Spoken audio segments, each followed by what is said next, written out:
Hi guys, so the UK government in its post-Brexit nimble Britain has come in for a lot of criticism over the fact that British people who have family in Ukraine and have been attempting to bring that family to the UK have been turned back at Calais by UK border officials.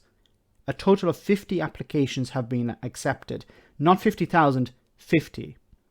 So in order to excuse the government's failings, aptly named James Cleverly, the Europe Minister, appeared on Sky News to explain that it's all very complicated and that we need time.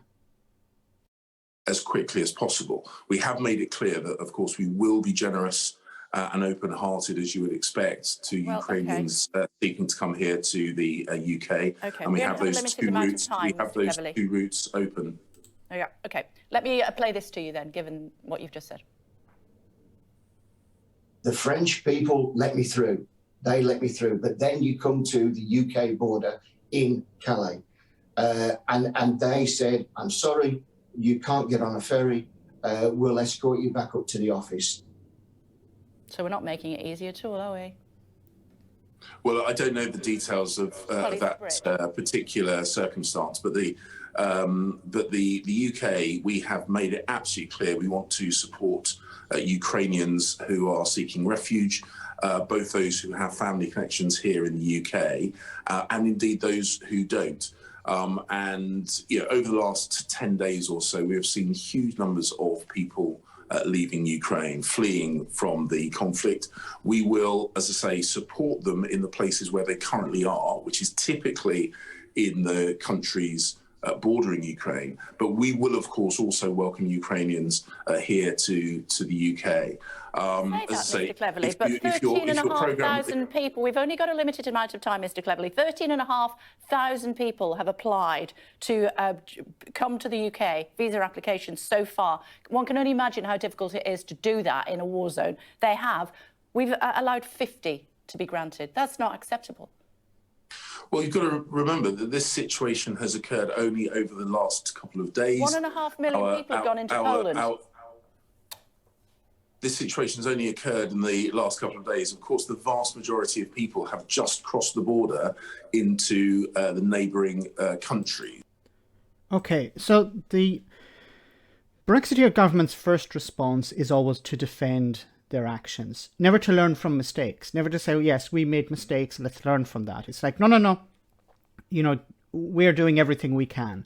50 people have received a yes in their application out of, I think, now the numbers are a bit all over the place, but it seems to be about 5,500 people have submitted their applications, all of the paperwork, and 50 people have received a response saying, yes, you can come to the UK.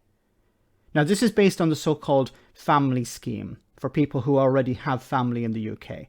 So there are two routes available. There is the family scheme, okay, so if you have family in the UK. The other, and wait to hear this, you need to be sponsored. Like if you're traveling to the US for work. So under that second route, communities and organizations in Britain will need to do the heavy lifting. They will need to identify individuals and families in Ukraine, and they will complete the paperwork on their behalf.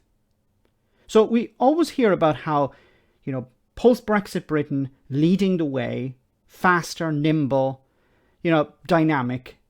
Perhaps when Lord Frost, the former Brexit minister, was talking about taking advantage of how we can act quicker than the EU, maybe is this what he was talking about? How we can be faster than the EU when it comes to allowing people to come into the country?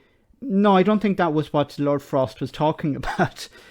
For example, Italy is famous or infamous for its chronically slow bureaucracy. And it has already taken in over 3,300. Italy.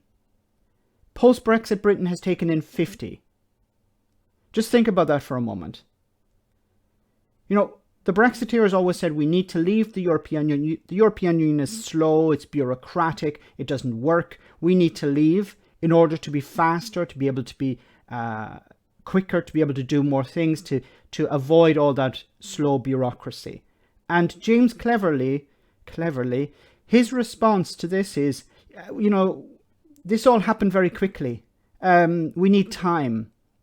Nobody can put these things in quickly. it's all very complicated. What a disgrace.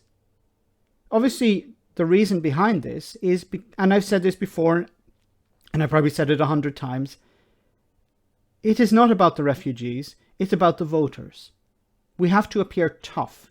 We have to appear uncaring, because that's what the racist voters want. That's what they want to see. Otherwise, they'll flip to UKIP or whatever Nigel Farage has come up with next. And we don't care about the refugees. The refugees are secondary or thirdly on our list of concerns. Instead of actually saying, yes, we've made mistakes and learned from that, the Brexiteer government think they're doing everything correct. And in a sense, if you want to keep the racists on board, then you're doing everything correct. Let me know in the comment section, guys, what you think about all of this. As always, your comments are greatly appreciated. Thanks a lot.